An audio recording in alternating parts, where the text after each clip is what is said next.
Biti chati aba government bavuddeyo ne bajogerako ne baba balina abakugu batya ne baba balina abasayansi ba technical engineers ba computer ba akabani omukulembeze atugambe downloading Biti chat. You embrace the available though undesirable as long as etuyamba. Biti chat ki downloading tugenda kuyiga engeri gyekola usharulani on the job. Biti chat ki downloading kuba egenda tuyambako kutransmittinga information. Bade njagala okuddamu kibagamba mu downloading Biti chat. Tugenda kubayigiriza engeri gye mugikozesa era tugenda bayigiriza olunaku olwo buli omu abeere ne Biti chat. Buli omu charging esimu yo, buli omu beera ne Elise George, ate buli omu beera nga weetegese okujja okulonda. Kale kati kankubulire ku Biti chat. Biti chat eno nga tugenda mu kalulu ye app trending ennyo nga banankyukakyuka bagamba ne bannayuganda bonna si banankyukakyuka bokka. Internet singa benge evuddeko munnayuganda yine yandiyagadde okuwuliriziganya ne munne ne waba wa kibiina kyo bakibiina ki asaanidde okubeera nayo mu ssimu ye esobole okumuyambako. Nawo Biti chat kit. Biti chat app yakolebwa mu America, yakolebwa no mwaka guno ate no yakolebwa 2025 sorry, ate no sidda nyo yakolebwa mu gwa musanvu. Eyaji yabamuyita Jack Dorsey nga musajja mu America, yomu kwabo ba co-founders aba X fe gye Twitter. Biti chat eno ekozesa Bluetooth era ekolera mu meters wakati we 10 n'ekikumi kisinzira ku maanyi ga Bluetooth y'essimu. Waliwo essimu ezina Bluetooth ekwatirwa mu range nene okulaba ba neighbor like that nenge ekolera wakati wa mita 10 n'ekikumi doza ze futi nga 3.5.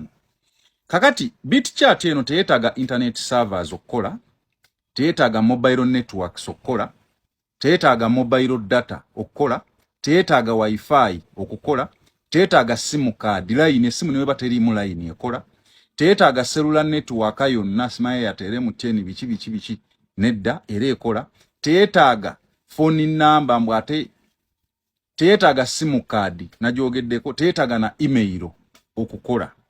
Ojikoze sotya otekako Bluetooth then nokkiriza kye tuyita pairing offline permission nokkiriza opairing ne neighbor then no creating a username. Eno username otekeddwa obutagiteeka mannya go matuufu kubanga ogiteeka mannya ga matuufu mu bantu abamu abagenda okubeera waawo muyinza okubeeramu abatali basaidiyo. Kati ogenda okumusindikira erinnya lyereeta musindikidde nga kuliko Kalibala and Sons Furniture n'amanya bino byonna webiggo ogenda okulanga bakulidde. So okugulawo username naye tokozesa mannya go matuufu then olumaliriza n'okugulawo app. Kati biki byotekeddwa okwegendereza. Otekeddwa okugikozesa nga odisablinze GPS global positioning system nga esimu mutasa kumanya wero ba location kyemuyita location teyina kubeerako okwewala ebiyinza okuddirira.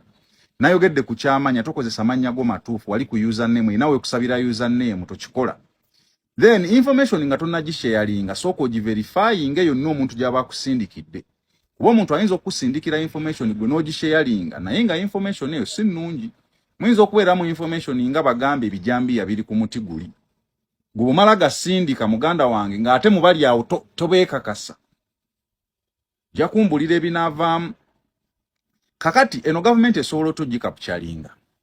Eno basobola ogikapchalinga nga bataddewo zi Bluetooth jama mu large areas mu bitundu ebinene ne muteekawo Bluetooth jammers. Kino kisuubira nti government ya Uganda tesobola kikola singa ebe eyagala kujamingisa gundi zino olw'ensonga kiri very very expensive. Ekirala kati obuzibu bwayo Biti chat ekolera mu distance nyimpi ate operatingira mu urban areas ebitundu ebirimu abantu abangi mu bibuga. Kati nga wano mu Central Region abantu nga bangi ate balina amasimu mu operatingira. Kati ebitundu eyo nga abantu bali scattered si bangi nnyo mu rural areas mu byalo ebatejja kukola bulungi. Ekirala tomanya ani gw'osindikira. Mwaba bali awo tomanya gw'osindikira. Oyinza okusindikira mu aduyi. Ekirala eno Biti chat bagikozesa nnyo okusindika misinformation ne disinformation. Engeri kekiri nti tesobola kubeera tract na biki mubeera mu misinformation mungi. Oli amala gasindika ate engeri kekiri nti batera nnyo gikozesa mu biseera byakazigizigi. Abamu basindika okutiisa abalala ne basindika okukanga abalala ne basindika okukuma omuliro mu bantu n'ebirala ebifaanana ng'ebyo. Naye UCC Executive Director ayitibwa Nyombi Tembo yavuddeyo n'agamba nti eno bagimanyi era tebagyeraliikira, era n'agamba bagyesuulirako tegenda kubayamba, era basuubira ogikolerako ebikyamu bajja kubalaba. Amazima gali nti si nnyangu ya kulaba, kubanga terina kyekozesa kyonna kya mulongooti yadde ekintu yadde essimu yadde terina kyeyeetaaga, kwe kasoba na bluetooth n'omuliro ku ssimu. Kati kiba kizibu nnyo, temuli layini, tekuli mulongooti, tekuli ki, nzibu nnyo ya kutracking, era ekiyamanyi nnyo kye basobola okugikozesa kugiteekako jama. Ono yagambye nti amazima gali nti tuyinza tetujja kujjako intaneti olw'ensonga nti mu 2021 gavumenti yajjako intaneti okumala essaawa 10 ndowooza z'ennaku nga 4, naye agamba nti kino kyabafiiriza ssente obuwumbi 309 obwafa, era n'agamba nti kino kyatwala Uganda mu nsi 5 mu nsi yonna ezaali zifiiriddwa ssente nnyingi nga kiva ku kujjako kwa intaneti. Eno BitChat gy'olaba bagikozesezza Nepal. Government bwe yagyeko internet ne social media, abavubuka gye bakozesezza ate okuvuunika gavumenti. Genda ku Google Play Store otekemu ekigambo, otekemu ennyukuta BITCHAT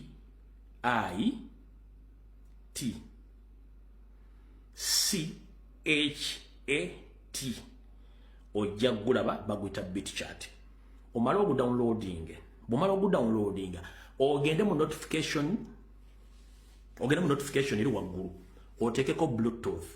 Bw'oteekako Bluetooth gujja kugamba nti open this app mu setting. Bw'onoogenda mu setting nomala okuaccept buli kyonna kye bakugamba ku ssaawa oyo accept. Buli option yenene ku app eyo gya accepting. Allow. Era bw'eneemala okugamba nti ya allow ejja kulaga no wansi nti you are ready to chat.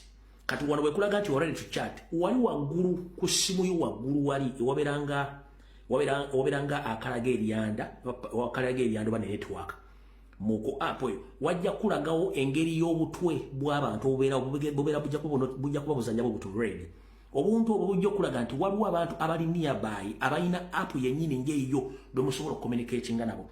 Nabagambye nti app eno egenda kukozesebwa mu zono kyeki nti abantu abali mu kitundu ekimu mu meters nga 10 oba meters nga 5 bw'oteekako bw'oinstalinga app eyo ne muno nagiinstalinga mwena ne muteekako Bluetooth eba ejja kulaga omuntu oyo ali mu area eyo ali mu area eya meters either 5 ndowooza Bluetooth ekoma mu meters ndowooza nga 5 meters 5 kwa 25 kwa 3 Bluetooth wekoma. Kati meters eza 25 kwa 5 ejja kulaga abantu abalina the same app ng'eyo nga bali ku ejja kulaga nti kuliko omuntu ali online nenga abantu abo ejja bakulaga then you can chat with them okulaga nti eri active. Mukitegedde bulungi nnyo. So tolooza nti ogenda kubeera e Kampala okyatingena waki okyatingena wa BitChat. No, tekisoboka. It's a zonal app. Naye ng'era in the process bwe tubeera abangi mu meters 5 nga fena tuli connected, kitegeeza nti esobola okutambula eggwanga lina ne tutambuza information. Kati ngendako gambo nange genda downloading BitChat ogiteekemu naye ekolera ku Bluetooth. Noba toyina internet egenda kukola ompulira bulungi, noba toyina internet egenda kukola kubanga gye tulina option yokka ey'okutambuza information nga begenda okukola ku lunaku olwo. So gidownloading ogiteekemu, okitegeera. Onangambe between 10 to 50 meters. Yes, era sibadde mukyamu. Between meters 10 kwa 5 Bluetooth wetekedde okoma. Naye omala ogiinstalinga wali ng'omaze okuteekako ejja kulaga location, okirize location nayo ogiteekeko, then omala oteekako location ejja kulaga abantu abali active abalina app y'emu ng'eyo. Then bwe munanga mumaze okukwatagana mujja kuba nga mwera bulungi nnyo nga mukyatinga bulungi nnyo. Alright, kati awo tumaze okutegeera kye bayita akantu ako mu downloading.